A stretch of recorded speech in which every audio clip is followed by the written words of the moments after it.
Question here, the front row, yes. I have a question for Dr. Ganguly. I thought somewhere I understood him as saying that for creativity, it has to flow down probably in your genes or a part of your DNA, etc. So that, particularly for me, in the profession that I am, it's going to be very difficult to spot those few people and then build the kind of institution and the business that we are trying to build. So if your belief is that creativity is there in a very few people, then I have a very uphill task to spot the talent. I would think that I would look for the creative moment, and that's the synergy I was talking about. It's not that people don't go around like you can tap dance and you can be creative. It's not that.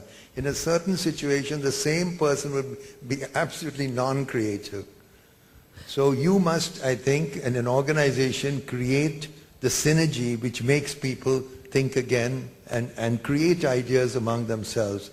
And it's really very important. I think the first time you go abroad and you go to a city you've read about like London or Paris or New York, and the first thing that struck me, I was young then, was they're just as stupid as we are in Bombay, But somehow in Bombay, A plus B plus C adds up to A plus B plus C. But in New York, it's ABC. It's another thing altogether because there's an interaction. Yeah.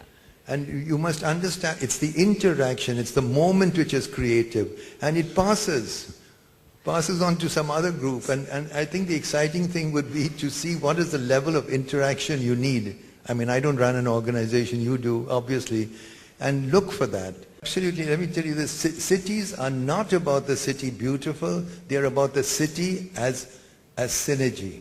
Most people live in very ugly cities like Los Angeles and Tokyo and Bombay and love it, right? So but the thing is that why? Because they find then the response, the network, and they feel it brings out whatever.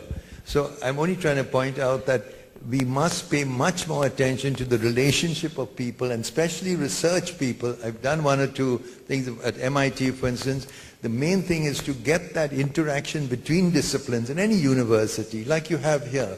How does that happen? What are the conditions in which people really interact with each other? Number one, the role of leaders is to spot talent. And that there is going to be difference in the talents of different people is a reality. How do you manage the distinction and promotion of talent while not demotivating those who might not be as talented? Is the job of the leader. That's the reality. If you start treating everybody so that you don't hurt, somebody will get hurt. Yeah. That's the reality of life. But you will not consciously hurt them. You will try to avoid hurting them. But if you stop spotting talent and promoting talent, you will hurt the organization and yourself. Been following this conversation. Can you just hold it a little closer, I've been please? following this conversation with a lot of interest. The only thing I would say is that, you look at the things that happen, the really beautiful things that happen in all fields of creativity, and you also wonder at the happenstance part of it. You just can't. It just doesn't. It couldn't have just happened in most cases by any process of.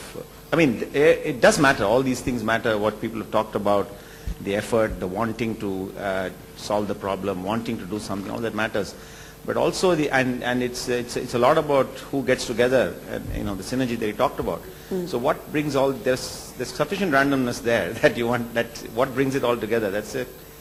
So you believe in the outliers? I don't have an answer to that. Do you believe in outliers, in a sense? You believe that the really successful people are sometimes the outliers of society? Not necessarily. The thing is, there are people who appear to be very different, and we call them outliers. But some of them are successful, some of them are not. So it's not true that all outliers are successful. I've seen outliers who are actually, unfortunately or whatever, in a mess. So that's not true. But I think really, I'm not giving an answer so much as asking a question that sometimes you wonder how the sort of forces moved in the direction in which they enabled certain confluence of people and circumstances and events to make something really blossom. I don't have an answer, but it remains a curiosity. It's an interesting thought, and I want to throw it to both Rahul and Chetan. And Rahul, to you first. We didn't talk about one thing that is often juxtaposed with creativity, and that is self-destructiveness. And I'm saying that because when you look at least music or rock music, right? Some of your greatest singers have killed themselves. They've OD'd on drugs. They've been caught in this haze of a self-image. Their music lives beyond them, which speaks to Charles' point about the scale or how history will judge you. But as individuals, and Professor Ramamurthy is making this point, that the really creative people, there's a thin line between being fringe and being yourself. I was wondering whether you asked me this question because I've spoken passionately and vehemently about it in the past. It's an utter crock of nonsense. Self-destruction has nothing to do with creativity. Creativity is the most life-affirming, most energizing influence you can ever experience in your life.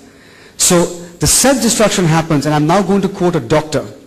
When Amy Winehouse died, have you heard of Amy Winehouse? She died at the age of 27. She died of a heart attack. So this doctor is telling me, Rahul, do you know what it takes for a 27-year-old heart to actually collapse? I said, tell me. He said at least a year to 2 years of not eating, a year to 2 years of constant drugs, and a year to 2 years of no sleeping. And finally, nobody to spot that and care enough to take you. So Amy Winehouse died a starved, sleepless, drugged out, loveless human being. But a fabulous singer, and therefore would be called creative. So was Jim Morrison. A fabulous singer despite being a starved, drugged out, loveless human being. Not in spite. All these things that happen to actors, including Marlon Brando's massive self-destruction, have happened, and yet they've surmounted that and become creative. So when you see a shriveled up Bhimsen Joshi being dragged onto stage, and as he sings, he just becomes a tiger. And then he goes back. And he's taken off the stage. That's what creativity does. That's what comes doing something from your soul. That's the strength it has. It's the opposite of self-destruction. But Chetan, the question of randomness, the fact that the most beautiful things in life, and that's the point being made here, that the sunrise and the shower of rain as symbols of that kind of randomness can never be deconstructed, that we can keep trying to say what's it all about, but it's an intangible. Do you agree with that? Because you were wanting to add to that point. Yes, I do agree with that, but I think the point there was more on the fact that is creativity a person or is an institution and how we could get that. And I think that creativity is in people, but it's also the ecosystem that helps them. And as we see organizations that are successful or cities that are successful, the ecosystem adds to it. It's like this energy that you get from each other if you put people together. And if some of them may not have it, they become part of it. This innovation gives you a high, and that is contagious. And it's contagious for people who also haven't done it, and their high may be smaller the first time. But if they are around people who give it to them, they will also soon get it. And once they do, you start to change it. So it's not, I think organizations can do that very well. We've seen Google and companies doing it very well. So some workplaces have a more creative DNA than others, which speaks to your point about synergy. Yes, it's synergy, and I think also it's giving people time. It's a combination of the fact that yes, you have to still have an organization goal and get to that, but also you need people to think for some time. You know, I think what we've learned in yoga and meditation, when we relax and calm our mind down completely, to me at least my best ideas have come at that point. And we don't teach that today in a way. And why don't we have people calm down to look at that aspect? So I think it is not necessarily that certain people have the creativeness, but I think it can be a culture that can be created and enable it. As kids, we are born with it. I think every kid is very creative. Yeah. We don't tell them, they come up with new things and they lose it. And they lose it because the environment around them says, why did you do this wrong and why did you do this? So its ecosystem has such a big play, and I think that can change. Question there at the back in the fourth row.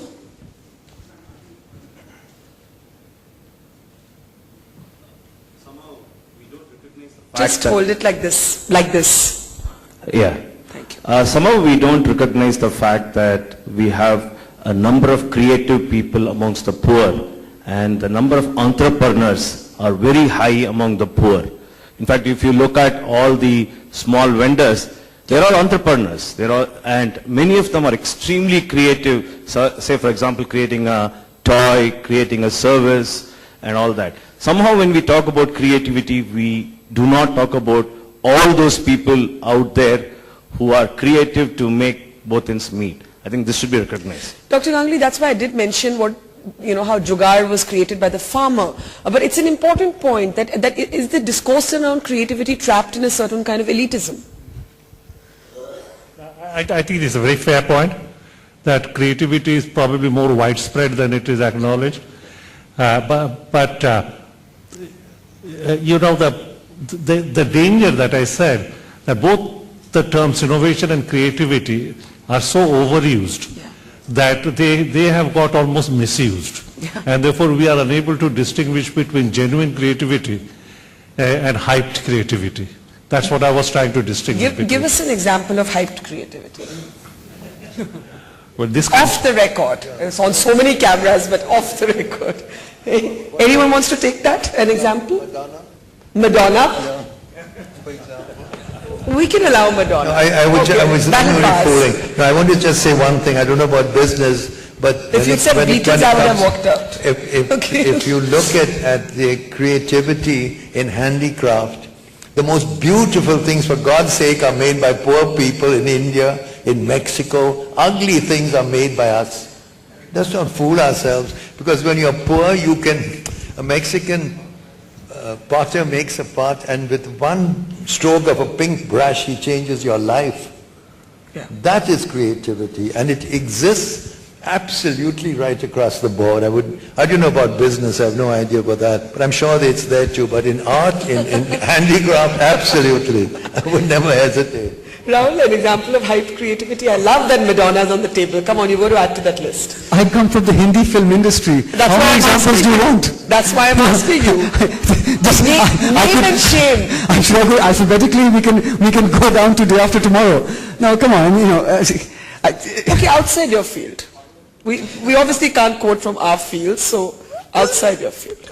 I'll only say this. If you make a film for 100 crores and you need 100 crores to sell it, then it says a lot about how uncreative this product must be. Because after spending 100 crores, you should not need any money to sell it. So, it's a deep problem in my industry, without doubt. I loved what Rahul said about what killed Amy Winehouse. No food, no love, no drink, too many drugs. Okay, the no love bit, and therefore, in spite of that, she continued to be creative. Okay. The challenge for all of us in business, and I'm going to address this question to Dr. Ganguly, is that how many more Amy Winehouses do we have inside the organization, and what are we going to do to love them so that they continue to provide the spark of creativity instead of dying out in 2 years? I think first of all, your organization's ability to identify the Amy Winehouses of Mahindra and Mahindra is something that you should look within yourself to raise the question. And number two is that having identified, how do you nurture, how do you grow them, is the second part. It's deeply ingrained in organizations, families, societies, in nations. With all due respect, I don't think that either Indian politics, Indian society, or Indian companies quite excel in this. So we have a challenge. So some learning there, and on that note, I think we may not have agreed on much this afternoon, but I think what you really saw in common in the articulations of these four gentlemen on the stage is that they have thought beyond the accepted. And I think that's very important. If I had to define one characteristic of this much overused word, as Dr. Ganguly said, called creativity, it is that you push your mind to think beyond conventional or inherited knowledge.